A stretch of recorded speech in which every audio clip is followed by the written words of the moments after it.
Hi guys, I am a homeschool mom of three, a 7-year-old who is in the second grade, and a 4-year-old and a 2-year-old who are both in pre-K.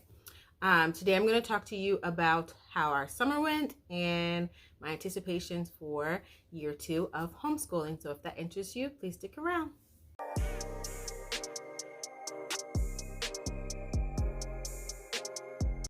So far, everything is going good.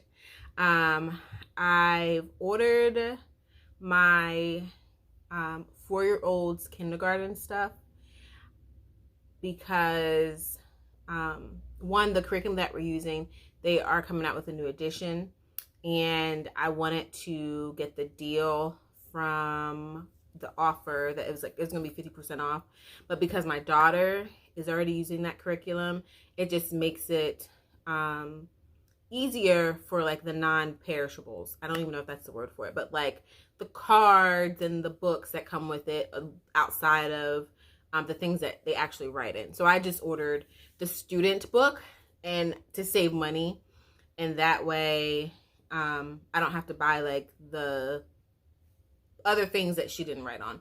But the only thing is I'm pregnant with twins. So that kind of put a damper on my plan. So when by the time the twins get to kindergarten, I'm going to need to buy like that whole curriculum again, like just for language arts. Or another thing that I was thinking about doing too for my 4-year-old was to put him in kindergarten for 2 years so that I could work with him every other day as opposed to every day, which it doesn't matter because the pre-K curriculum that I'm using, that's an everyday thing or every other day, how much I want to work with him. But I was thinking that because I am pregnant, we could get a start on kindergarten. So we'll see how that goes. I haven't really thought about it yet. He's still working through pre-K, just like letter sounds, numbers, and all that good stuff. And then my 2-year-old, he doesn't really have a curriculum, but I do things on the side with him, like saying our ABCs, letter recognition, and he likes to join in actually when we are like schooling, because I think it's just easy. Like he likes to follow his big brother around. So the next thing is, I have my notes here. I had planned to do homeschool during the summer because I am due in the winter, and I thought, well, we might as well not take a summer break because we're going to have a winter break, and I don't know, am I going to take 6 weeks off, 8 weeks off, or more? I want to give myself the time that I'm going to need to adjust to having twins in the family. So this summer went really well. And to be honest, after where we live, after a certain amount of time, like I would say 11, 12, you really can't be outside because it's so hot. So, we would do things in the morning outside. And then since we're in the house already, it was just easier for me to take maybe like an abbreviated day.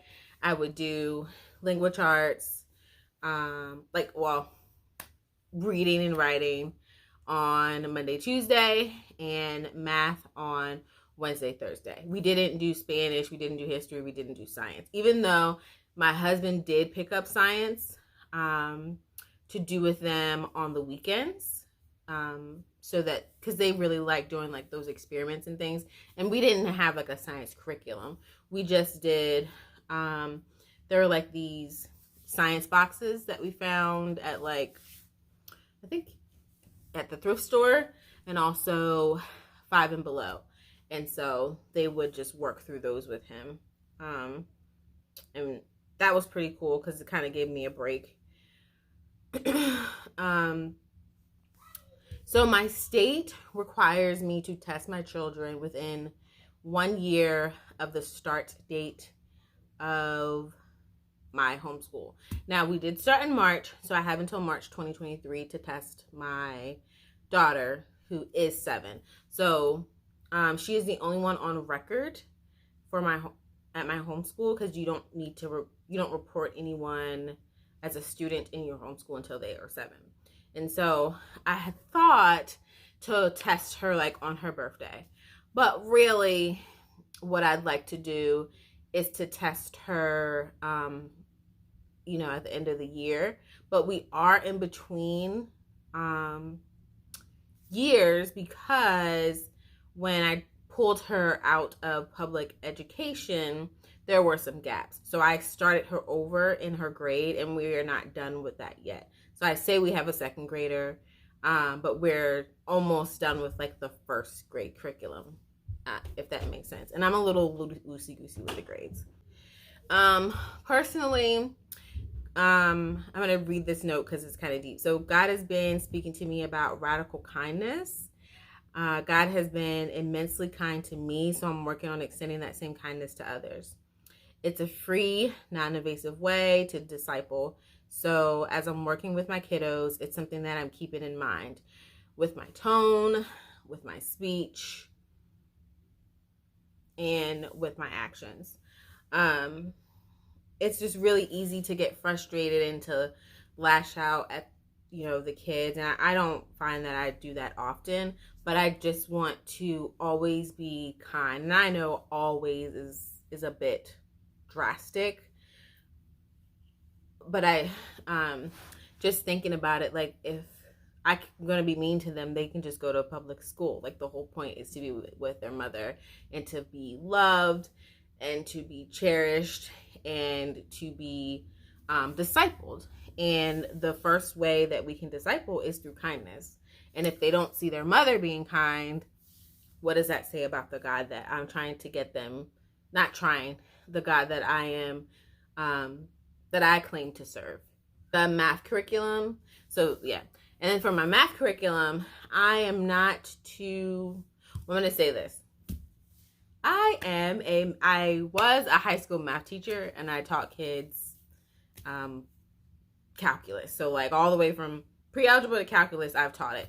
And I'm not too happy with the math curriculum that we purchased.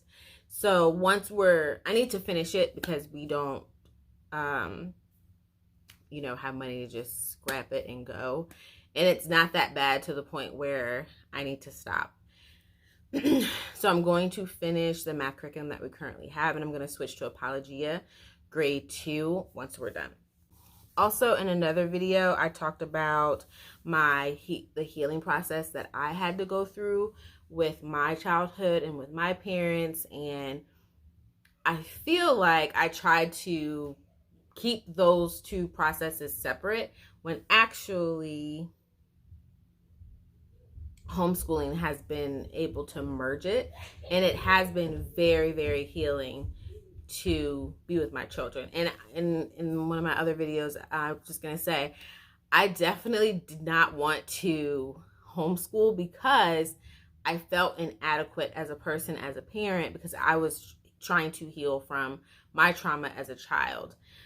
But just being with my kids and homeschooling them and discipling them, it's been healing. And I probably should make another separate video about it. I think it's pretty cool how God works things out. But I definitely was questioning God, like, hold on, you want me to homeschool?